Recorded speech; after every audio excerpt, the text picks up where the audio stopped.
युगरतो वा भोगरतो वा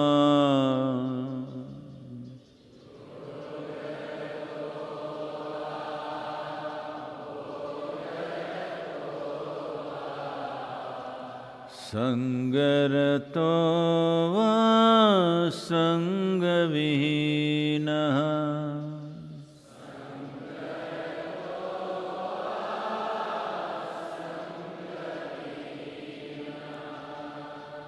यस्य ब्रह्मणि रमते चित्तम्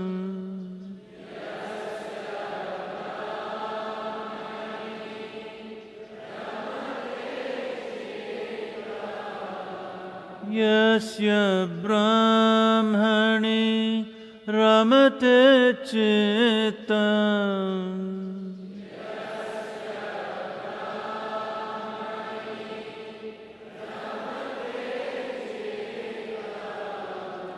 नन्दति नन्दति नन्दते वा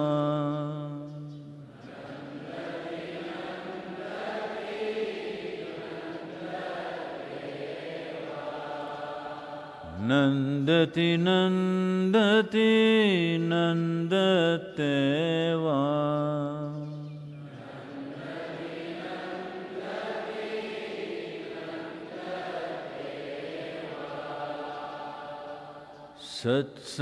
सत्संगत्वे निस्संगत्वम्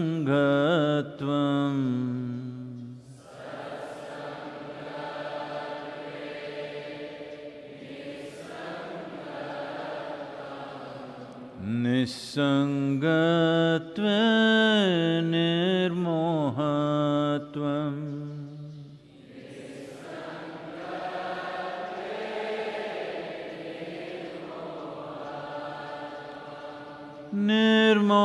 निर्मोहत्वे निश्चलतत्वम्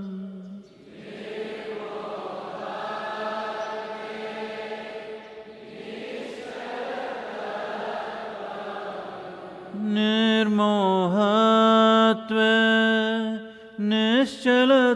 निश्चलतत्वम्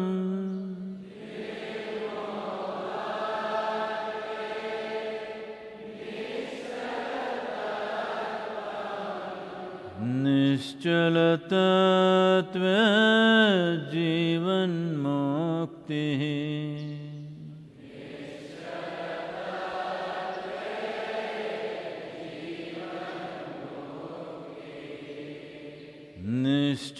निश्चलतत्वे जीवन्मुक्तिः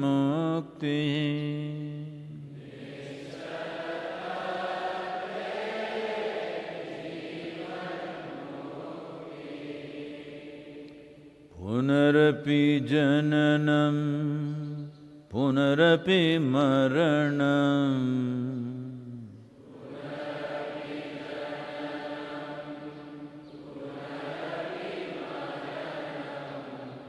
पुनरपि जननी जठरे शयनम्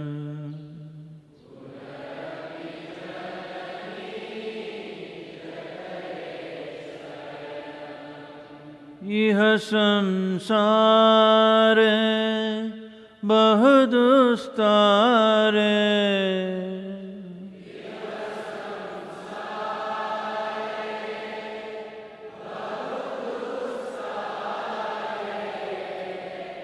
इह संसारे बहुदुस्तारे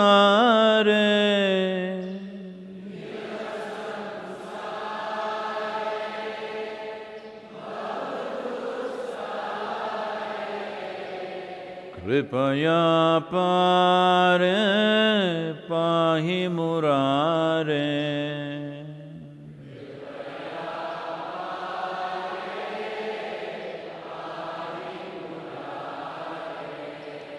कृपया पारे पाहि मुरारे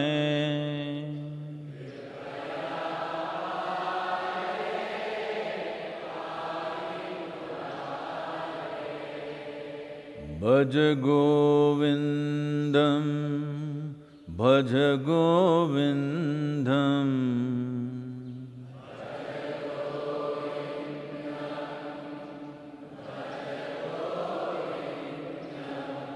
Govindam bhaj mudamate.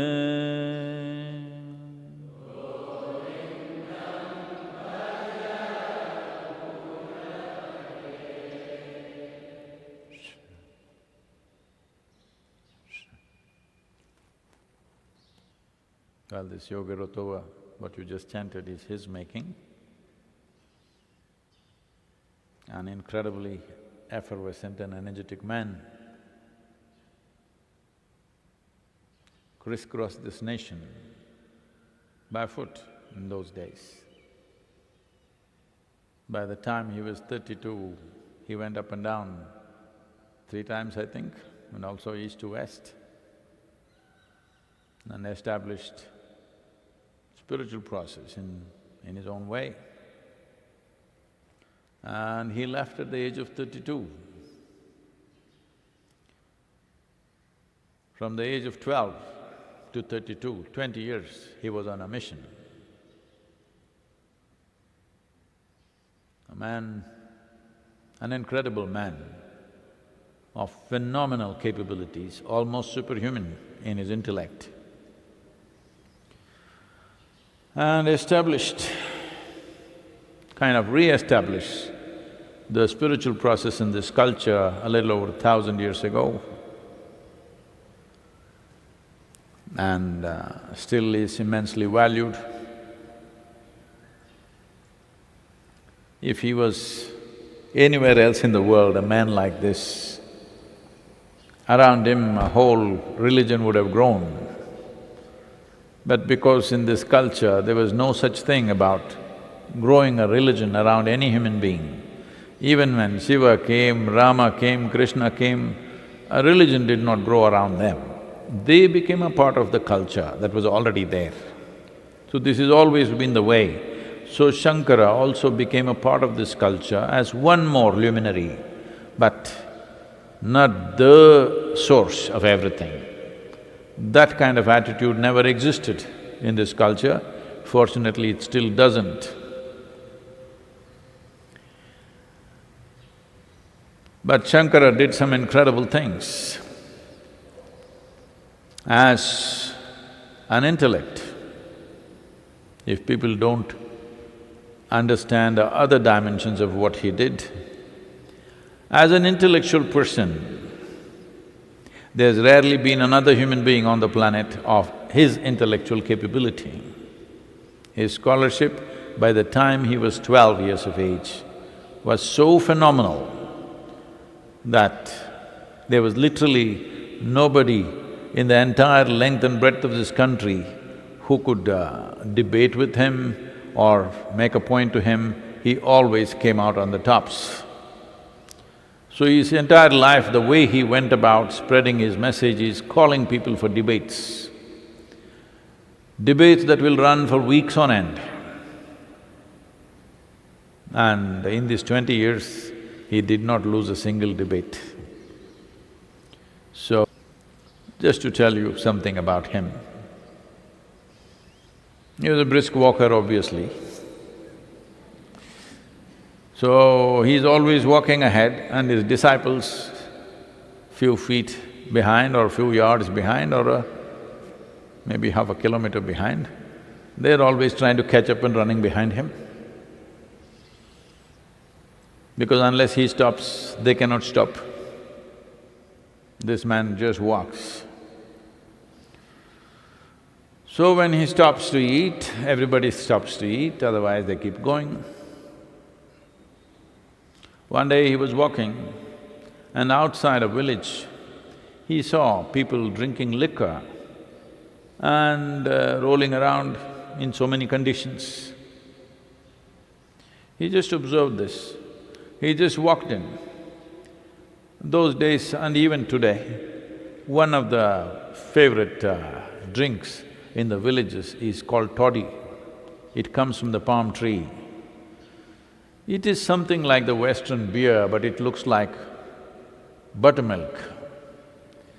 And it can be either very mildly alcoholic or it could be done very strong.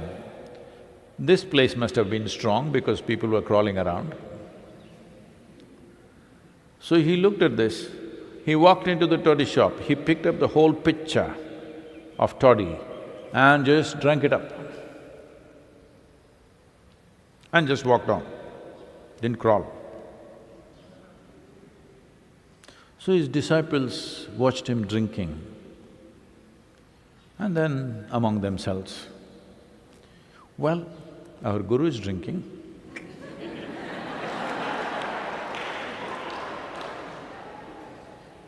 There is no need even to ask him anymore because he set the example. When he walks, we walk, when he eats, we eat, whatever he does, we do. Now he drank, next village, we must drink. They were making up their minds among themselves. So next village came, he was walking through and there he saw a blacksmith who was doing some work with molten iron, steel melted down. He went, picked it up and drank it and walked on.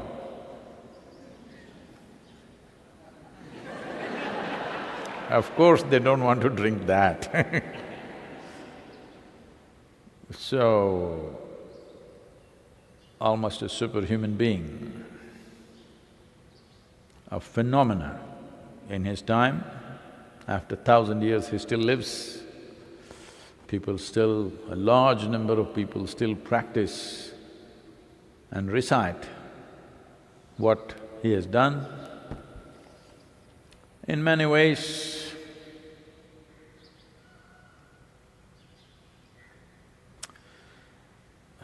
well, I don't take from those traditions, but it is very much like that.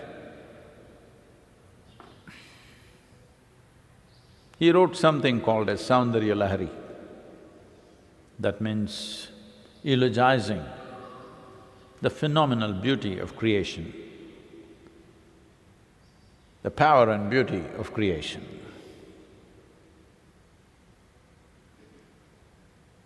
So, this was done so that the worship of the feminine lives in this culture. When we were consecrating Bhairavi, certain things happened and certain people were drawn to this and they came and they attended the consecration. After that they came and said, Sadhguru, what you are doing here is exactly what's written in the Saundarya Lahari. I said, well, I never read that because I don't have that kind of thing. My thing is only to close my eyes. When I want to know something, close my eyes. I can't read and get something. Otherwise, I would have been a professor by now.